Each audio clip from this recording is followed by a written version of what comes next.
Welcome to SIWI Corner, and joining me today are Malin, Ingemarsson and Jennifer Jum. Today is a very special day.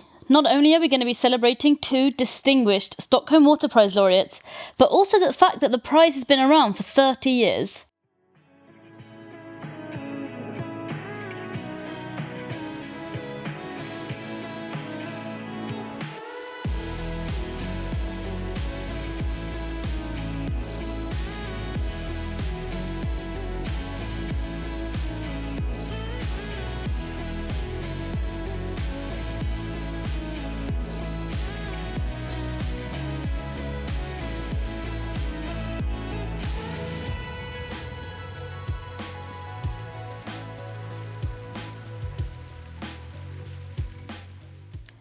Both World Water Week and the Stockholm Water Prize were founded in 1991.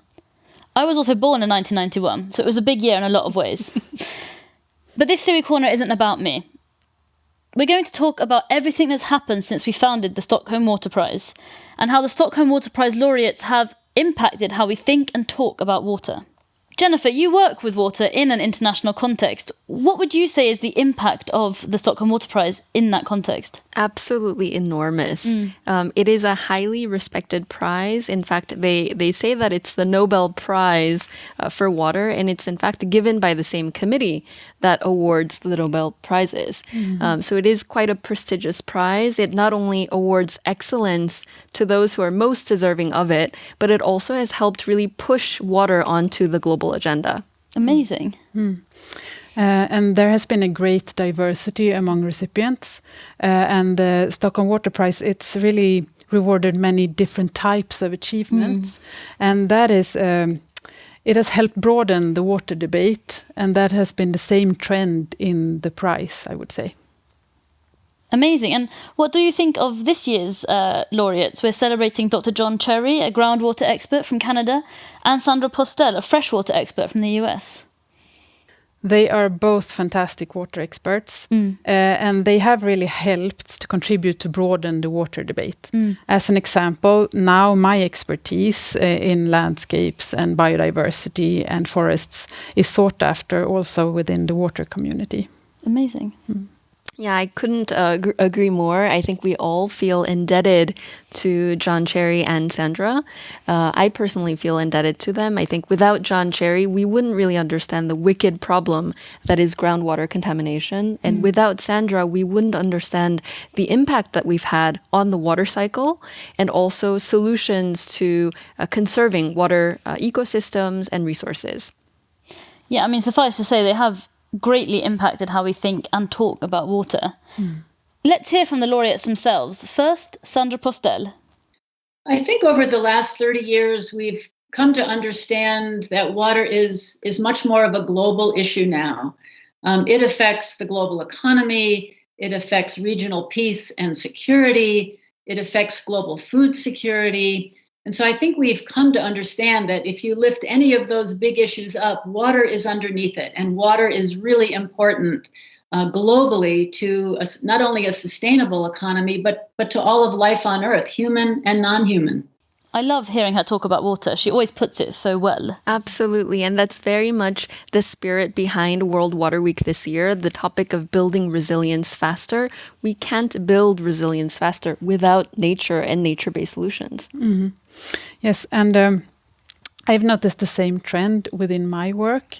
When we link climate and nature and water, that is now at the center of the discussion, both in the climate discussion, the biodiversity discussion, but also in the work with creating resilience for people's lives and livelihoods. And there, Sandra Postel has played a key role. That's amazing to hear. Now, let's hear from Dr. John Cherry.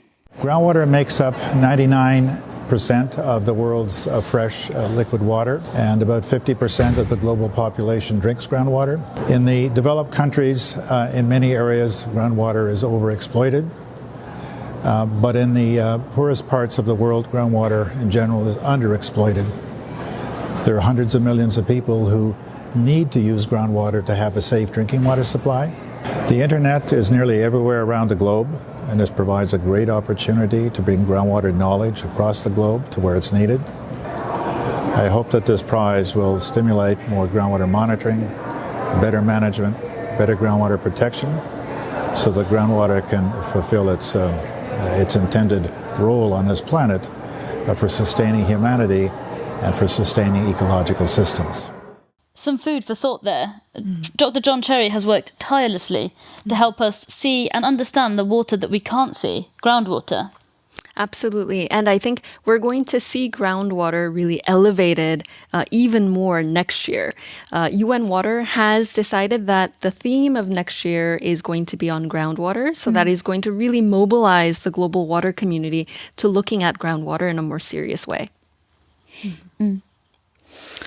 Yeah, the situation for groundwater is really alarming, both due to contamination, but also over-abstraction. And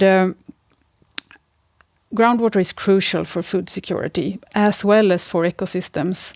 And with climate change, that situation will only become more important or more severe. So it's really important that he's been championing and advocating for more awareness of the issues with groundwater. In addition to nature and water gaining traction and awareness, what are some other important water trends that we've seen over the last 30 years? I'm thinking about globalization. There has been a huge digital evolution, and now I can work with experts and colleagues all over the world, even in remote locations, and we can share innovations and we can create research together and so on. As an example, I'm involved in research on tools for forest and water, linking forest and water. And one of those tools is called the Blue Targeting Tool. And it is developed for Swedish conditions so that we can help protect small streams by planting trees and so on. And now it's used in several places in the world. And for instance, in Sao Paulo University in Brazil, they have adapted this tool to tropical conditions. So now it's used and changed in another setting. And this is a great example, I think, of how we can work together globally and achieve better results. It's amazing to see solutions developed here being able to be adapted and applied elsewhere. I think that really speaks to the collaboration that we're talking about a lot here at World Water Week. Yeah. What about you, Jennifer? Any other trends that you've spotted? Yeah, I think really excellent example that you have on the trend of globalization. Just to add a couple more, we know that poverty has been on the decline since the 90s. We also know that since 2010, the access to water and sanitation has been officially recognized as a human right. So those are big achievements. That said, of course, we have started to slide back on some of that progress. I think the COVID situation that we're now in has really exacerbated poverty in many parts of the world. And we are, of course, most importantly, not on track to meeting the goal of universal access to water and sanitation by 2030. And that is really, for us in the water community, it's very alarming. Yeah, it is. It is indeed. And thank you both, Jennifer and Malin, for joining me today and giving some context to the journey that water's been on for the past 30 years. And the past 30 years have not only seen a growth and deepening of our understanding of the role of water, but it's also seen a heightened awareness of the dangers we face, such as with the over-abstraction or contamination of groundwater. It is important that we seize the opportunity of water's presence on this global scale to help accelerate action so that we can achieve the Sustainable Development Goals. And a special thank you to both of our laureates, Dr. John Cherry and Sandra Postel. Your tireless work towards protecting the finite resource that is water on this planet will leave a legacy that will continue to save lives and ecosystems for decades to come. Thank you for joining us for today's SIWI Corner. Join us in the next episode where we'll be discussing how COVID-19 has impacted the water world.